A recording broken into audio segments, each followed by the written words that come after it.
Hai guys, welcome back to my channel. Dan sekarang saya akan membahas tentang salah satu mobil keluarga second yang ini juga merupakan produk terlarisnya dari Mitsubishi. Apakah itu? Inilah dia, Mitsubishi Xpander keluaran pertama.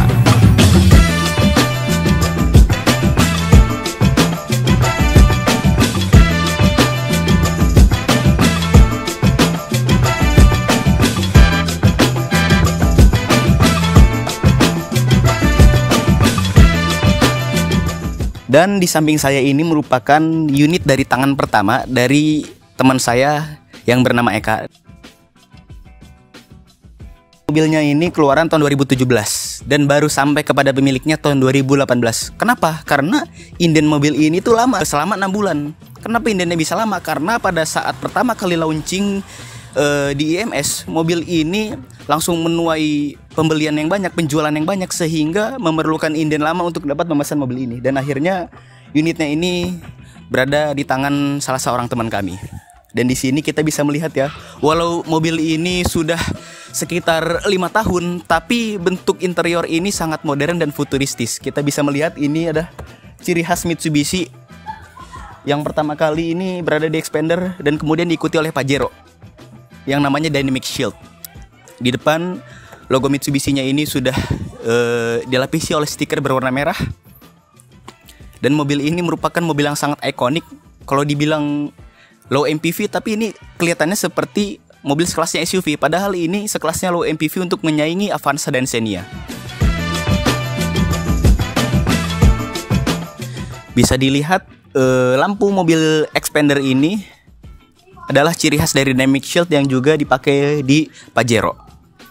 Yang atas ini adalah lampu kecil. Banyak yang mengira ini adalah lampu strip, padahal ini adalah lampu kecil. Dan yang di bawah ini masih menggunakan lampu halogen, belum menggunakan lampu HID. Di bawahnya ada sen dan di sini ada fog lamp. Dan tow hood ini bersembunyi di balik panel ini. Lanjut kita lihat bagian kaki-kaki.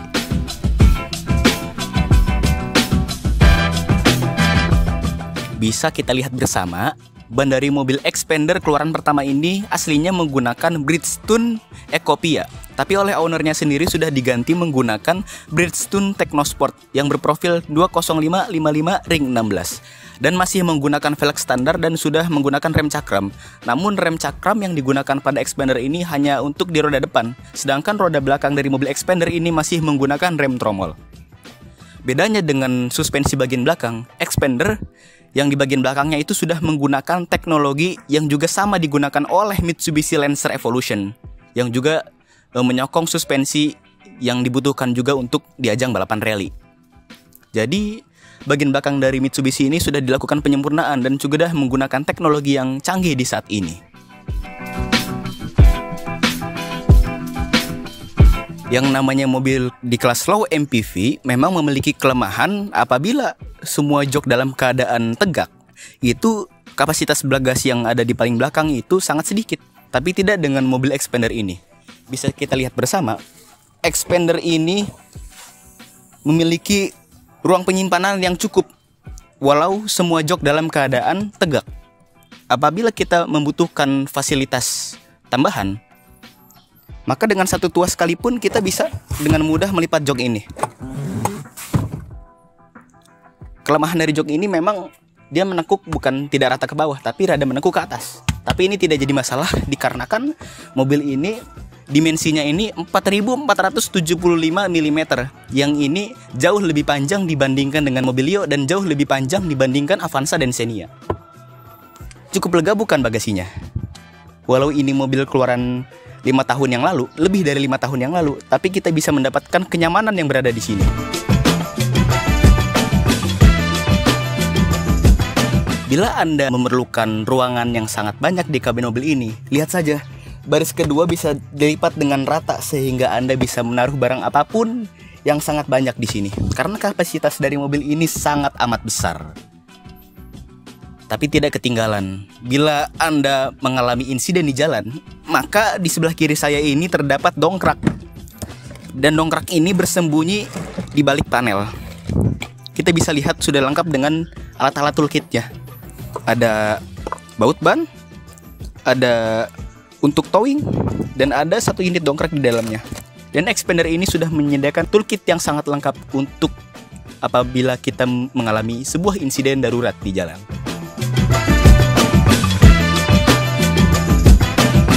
Dan di mobil expander ini juga terdapat satu unit ban serep yang ditempatkan di paling bawah. Dan bagaimana cara mengaksesnya?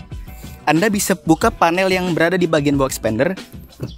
Pertama di sini tuh ada yang namanya tali winch, tali baja untuk menderek. Di sini ada kabel jumper aki dan di sini juga ada segitiga pengaman.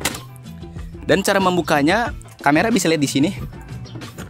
Di tengah perkakas ini ada sebuah panel yang gimana dibuka ini akan ada mur yang dapat diputar sehingga ban serep bisa diakses dari bawah.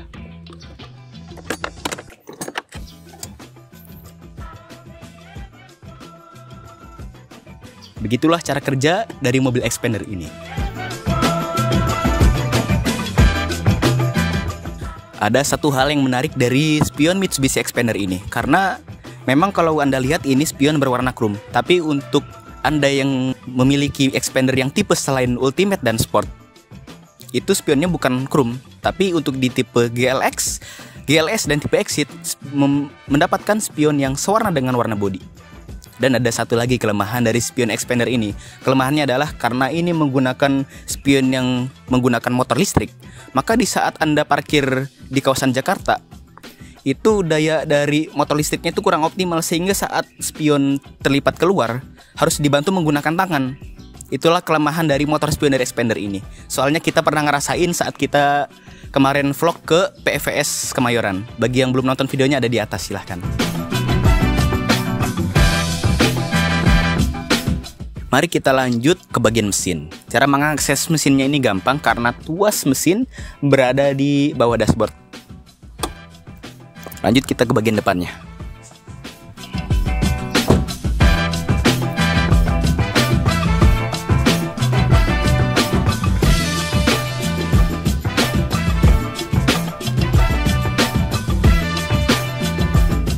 Kita lihat bersama bagian mesinnya. Mesin Mitsubishi Expander keluaran pertama ini menggunakan 1500 cc 4 silinder dan memiliki tenaga sebesar 104 PS dan memiliki torsi sebesar 141 Nm. Bila kita lihat secara torsi, ini lebih besar 5 Nm dibandingkan dengan Avanza dan Xenia. Dan apabila kita lihat secara tenaganya ini setara dengan Avanza dan Xenia pada masanya. Dan tentu secara power ini lebih rendah, lebih lambat dibanding pesaingnya yaitu Honda Mobilio. Intake dari mobil ini dibuat agak tinggi agar bisa menghadapi banjir, dan mesin ini dibuat serendah mungkin agar dapat memperbaiki center of gravity mobil ini. Memang tenaga dari mobil ini bukan tenaga standarnya lagi, karena owner dari mobil ini sudah memodifikasi mobilnya dengan cara merimapnya, sehingga tenaga mobil ini jauh bertambah besar dibandingkan yang standarnya. Dan bagi kalian yang belum tahu apakah itu remap adalah proses mengkalibrasi ulang ECU mobil agar dapat meningkatkan tenaga mobil lebih dari 10%. Apa itu ECU? ECU adalah Electric Computer System yang terdapat pada mobil ini. Dan semua mobil sudah menggunakan ECU. Dan ECU itu dituning kembali, dikalibrasi ulang kembali agar dapat meningkatkan tenaga standar pada mobil ini menjadi tenaga yang lebih besar. Sehingga tenaga mobil ini juga akan lebih bertambah.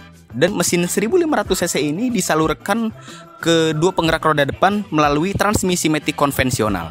Begitulah mobil ini.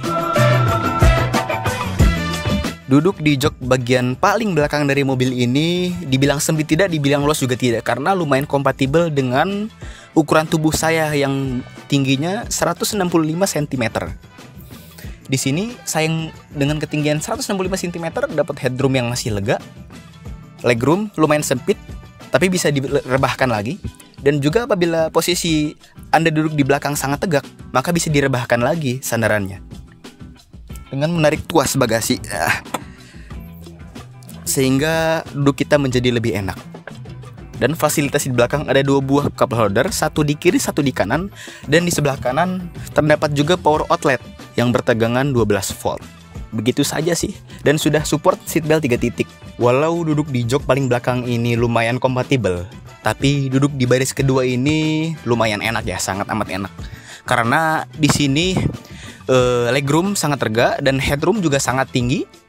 Ditambah lagi dengan adanya AC double blower, yang dimana AC-nya ini memiliki 4 tingkat putaran AC. Dan apabila kita duduk di tengah, posisinya ini lumayan enak, tapi duduk di tengah ini tidak aman bagi orang dewasa karena tidak memiliki headrest. Dan lantai ini mungkin berbeda dengan mobil berpenggerak belakang karena terowongan yang ada di dalam mobil ini cukup kecil sehingga masih bisa duduk dengan nyaman di bangku baris ke tengah ini.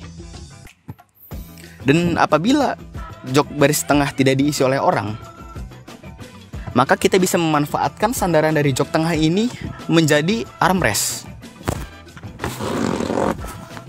Seperti ini. Ya lumayan, dengan harga baru 250 juta, kita sudah bisa mendapatkan mobil dengan fasilitas yang lengkap seperti ini. Keren bukan?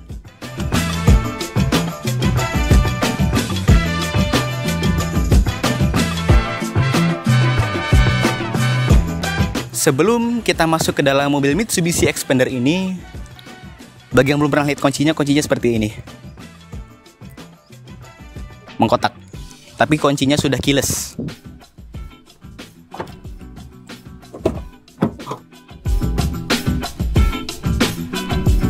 Di dalam kabin mobil ini, kita bisa melihat aura yang sangat mewah dari mobil ini. Kita bisa lihat dashboardnya ini material dari plastik keras. Posisi mengemudinya sangat ergonomis sekali karena setir dapat diatur tilting dan teleskopik. Dapat dilihat, sudah tilting dan sudah teleskopik. Kita bisa lihat rem tangan yang dipakai di Mitsubishi Xpander ini sama seperti rem tangan yang dipakai di line up mobil Mitsubishi lainnya. Tuas transmisi serasa mewah karena menggunakan bahan dari piano black. Secara keseluruhan, mobil ini panel tengahnya terbuat dari piano black dan juga ada lapis aluminium yang membuat kesan saat pertama kali masuk ke dalam mobil ini menjadi sangat amat mewah dan futuristis, dan juga interiornya sangat modern sekali. Mobil ini sudah support start stop button engine. Di sini ada electric mirror yang bisa diaktifkan juga. Dan di sini juga ada tombol info. Kita bisa menyeting layar MID yang berada di panel instrumen ini. Dan layar panel dari instrumen ini sudah menggunakan MID yang juga full color, di mana menggunakan layar yang sudah berwarna dan sangat akurat sekali kilometernya.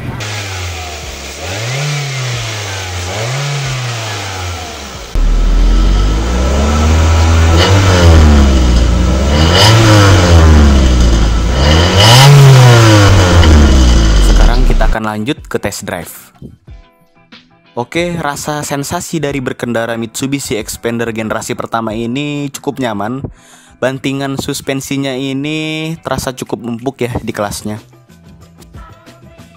Alasan dari suspensi yang nyaman ini karena tadi saya bilang kaki-kaki belakang dari Mitsubishi Xpander ini basicnya dari Mitsubishi Lancer Revolution. Jadinya membuat kaki-kakinya ini menjadi lebih kokoh.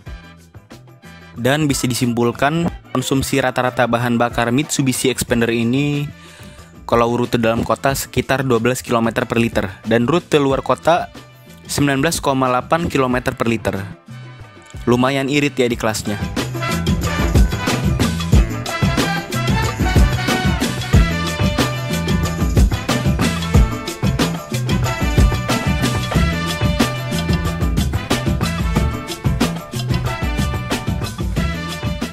Sekedar info guys, Xpander keluaran pertama ini yang sebelum facelift dari tahun 2017 hingga keluaran tahun 2021, harganya ini dibanderol second-nya sekitar 200 juta hingga 240 juta. Dan mungkin ini saja dari saya. Sekian dan terima kasih. Be the best driver and goodbye.